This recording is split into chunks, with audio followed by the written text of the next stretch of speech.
Bonjour à tous, j'espère que ça va bien. Bienvenue dans cette petite vidéo tutoriel de la librairie Pydantic. Donc déjà, à quoi ça sert Pydantic?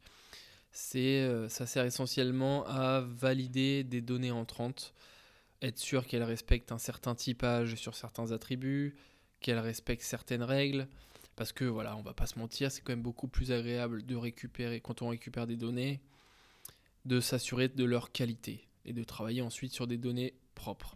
Donc voilà, souvent dans notre vie de développeur, on reçoit des données soit par API, soit par bucket, soit par S3, par fichier ou par je ne sais quelle raison. Et donc on est vraiment à ce début de code où on reçoit la donnée et on s'assure qu'elle soit propre. C'est vraiment ça le cœur de métier de Pydantic. Donc aujourd'hui, pour vous montrer un peu cette librairie et sa puissance, j'ai créé un fichier JSON voilà, qui a deux documents qui représente en gros des posts de réseaux sociaux. Voilà, on a un identifieur, on a un auteur, on a un titre, une description, un type de média et un email. Comme champ disponible, voilà, c'est des données, on va se dire qu'on récupère par API, je ne sais pas. Et si jamais je veux récupérer ces données, voilà, j'utilise la librairie standard JSON load qui va me mettre ça dans data, qui est une liste du dictionnaire tout simplement. Et si je veux afficher le premier document de mes données, je vais faire un print data crochet 0 pour afficher le premier dictionnaire. Voilà. Donc ça c'est rien de plus classique, pour l'instant rien de Pydantic. C'est juste pour montrer la différence. Et si je veux afficher par exemple l'auteur du premier document, je vais devoir faire ça comme ça. Et là il va m'afficher Michael Jackson, qui était bien évidemment toujours vivant et qui poste souvent sur les réseaux sociaux. Je ne sais pas si vous le savez. Enfin bref, maintenant, Pydantic déjà comment ça s'installe, très compliqué, très compliqué. Pip installe Pydantic. Et voilà, vous avez Pydantic. Pydantic, c'est une librairie qui est utilisée, voilà, juste pour vous mettre un peu dans le contexte, par toutes sortes d'entreprises dans le monde. Et parmi celles-ci, par exemple, il y a des petites entreprises telles que Google, Apple, Facebook, Amazon, Nvidia, OpenAI. Vous voyez le genre d'entreprise. C'est quand même de très bon augure sur la qualité de la librairie et sur son importance et son intelligence. Donc en Pydantic, comment on va faire? En fait, on va déjà commencer par faire une classe qui va représenter un document, un social post. Voilà, moi j'appelle ça social post. Et cette classe social post, on va la faire hériter de base model. Et là, base model, en fait, c'est ce qui va permettre à la classe social post d'hériter un peu de toutes les fonctionnalités de Pydantic, toute la puissance de Pydantic. Donc la chose qu'on va devoir faire ici, là, c'est qu'on va prendre nos données, on va prendre tous les champs qu'il y a dans un document, hop, comme ça, on les copie, on les met tels quels. Donc là, c'est fait. Ça ressemble beaucoup à une data class, vous allez voir. Je ne sais pas si vous êtes familier avec les data class. Et là, il nous suffit en fait juste de typer, c'est-à-dire dans identifier quel type de données on s'attend. Bah là, je vois que je m'attends forcément à un string, j'ai l'impression. L'auteur également. Le title, ça peut être un string, mais ça peut aussi être nul apparemment. Donc je vais mettre str ou none. Ou optionnel string si vous n'êtes pas sur Python 3.10. Pareil pour la description. Le media type, c'est un string. Et la count email, c'est un string également. Donc voilà, là on a créé notre classe social post qui hérite de base model, donc de la puissance de Pydantic. Si aujourd'hui, donc voilà, on va récupérer les données et on va les mettre, en fait, on va instancier un social post avec une liste compréhension pour chaque dictionnaire dans j'écris dans indata. Donc voilà, pour chaque dictionnaire dans les données, donc dans les documents, pour chaque document en fait, je vais déplier le dictionnaire et le mettre là-dedans. Donc ça, le étoile, j'espère que vous êtes familier. C'est pour dire le champ identifieur, il va dans identifieur, le champ auteur, il va dans auteur. Voilà, il n'y aura pas d'erreur avec ça. C'est du classique en Python.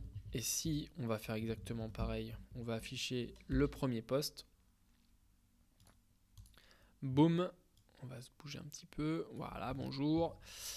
Identifieur, voilà, déjà il y a une grande différence de représentation. Ici, ça ressemble beaucoup au data class, encore une fois, où on a attribut égale sa valeur. Donc ici, des petites codes pour dire que c'est un string. Et ici, voilà, on avait vraiment juste un dictionnaire. Moi, je préfère cette forme-là, mais bon, c'est discutable, hein, chacun ses goûts et ses couleurs, comme on dit. Maintenant, si je veux afficher l'auteur du premier post, première grosse plus-value de Pydantic, c'est que votre IDE, il va vous faire de l'autocomplétion du coup. C'est-à-dire que lui, il va connaître quel champ est disponible dans votre document. Alors que ici, quand j'étais dans la librairie JSON, c'était à moi de me rappeler qu'il y avait un champ auteur et de me rappeler comment l'écrire, comment il est orthographié, voilà. Là, on a clairement une mémoire partagée avec notre IDE qui nous dit voilà le champ des possibles, vous avez ces attributs qui sont disponibles. Et ça, c'est déjà un énorme avantage, c'est que tu travailles avec des sortes de dictionnaires et il t'aide à te rappeler des clés qu'il y a dedans. Et on va pas se mentir, la mémoire de Pydantic, donc voilà, donc de votre IDE est certainement supérieure. En tout cas, pour moi, je vais dire, c'est clairement supérieur à mon cerveau. Hein. Je préfère clairement faire confiance à mon IDE qu'en moi-même. Donc voilà, là on va afficher l'auteur. Boum, on a Michael Jackson aussi. Voilà, c'est très bien.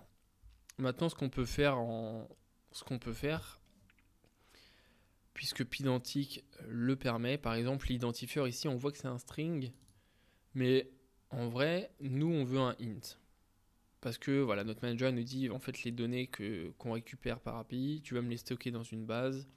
Et dans cette base, je veux que mes ID, ça soit des integers. Et ben en fait, là, tu as juste à mettre int. Et on va relancer. Et voilà, là, il n'y a plus de code. C'est-à-dire que Pydantic l'a lui-même transformé en integer sans faire de code. Donc là, tu n'as vraiment pas eu besoin de faire de code à part typer un champ. Et tu as déjà du cast qui se fait. Et qui, du coup, explose dès que ça ne marche pas. Donc si une donnée n'est qu'un ID qui n'est pas un string qui se transforme en int, ça peut exploser. Pour aller encore plus loin, on peut même se dire que c'est un positive int. Et ça, c'est des types que Pydantic peut ramener. Et là, voilà. Tu as carrément le type positive int. Et dans ce champ, tu sais que tu n'auras aucune valeur négative. On va relancer. Voilà, donc ça, c'est première grosse plus-value. Plutôt pas mal. C'est juste avec le typage, ça te permet d'éviter de faire du code. Par exemple, autre chose. Le media type, on a vidéo et photo. Et on nous dit, en fait, là, c'est une API qu'on est en train de scraper. Et on est censé recevoir dans les données qu'on récupère que des posts photos ou vidéos. Rien d'autre chose. Et du coup, ici, le champ, quand tu dis que c'est un string, c'est pas très précis. Parce que string, comme je dis souvent, c'est l'équivalent de toute l'œuvre de Shakespeare. Sauf que c'est pas vrai. MediaType, toi, tu t'attends à vidéo ou photo. Tout ce qui est pas ça, je devrais le savoir. Et c'est pas normal. Donc, pour ça, il suffit juste de le typer en littéral. Donc ça vient de typing, hein, c'est même pas un truc qui est propre à Pydantic, où tu vas écrire directement photo et vidéo. Donc là, je vais relancer le code. Il a réussi à me lire mes deux documents. Si par exemple celui-là, là, le post de Zinedine Zidane, Zizou, on t'aime, c'était un gif, et bah, bam, ça explose. T'as Pydantic qui te le dit tout de suite, non, le media type attendu, et photo et vidéo, cette donnée n'est pas valide. Et en plus, on peut voir que leur message d'erreur est quand même très très clair, très très précis. Et ça fait plaisir. Donc on va remettre photo ici pour valider les données. Donc rien qu'avec ça, voilà, ça vous permet de faire pas mal de règles sans faire de code. Un truc encore qui est pratique avec Pydantic, c'est que tu as également dans le champ par exemple account email, on met string. Encore une fois, c'est pas si vrai que ça, c'est pas très précis.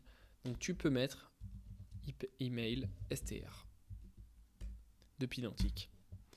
Et là, Pydantic, il va vérifier que dans ce champ-là, on a bien des valeurs qui ressemblent à des mails. Par exemple, ici, si quelqu'un nous envoyait un salut coucou, bam, ça explose. Account email, value is not a valid email address. T'as même pas eu besoin de faire de code. Ça te valide des règles. J'ose même pas imaginer le code que tu dois faire en plus pour respecter ces règles si tu connais pas Pydantic. Autre chose encore plus impressionnant, je trouve, impressionnant après, ça dépend des gens évidemment, mais tu peux créer une classe config dans ta classe social post. Et dans cette classe config, tu as juste à dire, par exemple, je veux... ton manager dit que moi, quand je vais stocker mes données dans base, je veux pas avoir des espaces pourris, je veux que tout soit strippé, tous les strings soient strippés, parce que le stockage, ça coûte cher, avec la crise des matériaux, tout ça, donc on va essayer de stocker le moins de choses possible, et le plus important. Donc tous les champs string, par exemple, à la description de Zinedine Zidane, du post de Zinedine Zidane, pardon, il y a des espaces à la fin, mais ça je m'en fous, j'ai pas besoin de stocker ça en base. Il suffit tout simplement de faire str strip white space, tu as plusieurs options comme ça, égale true. Et voilà. Et là, écoute, on va afficher aussi le deuxième. Hein. Comme ça, on va surtout voir le post de Zinedine Zidane. Hop. Le c'est bien, il est strippé. T'as même pas besoin de faire de code. En possibilité aussi que tu peux faire, c'est que n'importe quelle string, tu vas la mettre en lowercase. Il suffit de faire str to lower égale true. Et boum, tous tes strings sont transformés en lowercase. Voilà, j'ose pas imaginer encore une fois le code que tu devrais faire. If is instance, la value, un string, then lower, tu le remets dans la clé. Ça te fait économiser vraiment énormément de code en une ligne. Si vous vous inquiétez sur ok, mais c'est sympa, mais toutes ces règles elles vont me rendre mon code beaucoup plus lent à compiler, il faut savoir que Pydantic, la validation elle est écrite carrément en Rust et que le Rust ça va très très très vite, donc il n'y aura aucun souci là-dessus. Ce qu'on peut faire également, c'est du frozen égale true. Ça c'est un truc que moi je conseille fortement. C'est que, écoutez, on va l'enlever pour l'instant. Ici, je pourrais faire post1.auteur égale Michael Jordan. On va pas le print. On va le stocker comme ça, tac. Et là, si je veux l'afficher après, on va me dire Michael Jordan. C'est-à-dire que j'ai réussi à modifier les données qu'on a récupérées par API.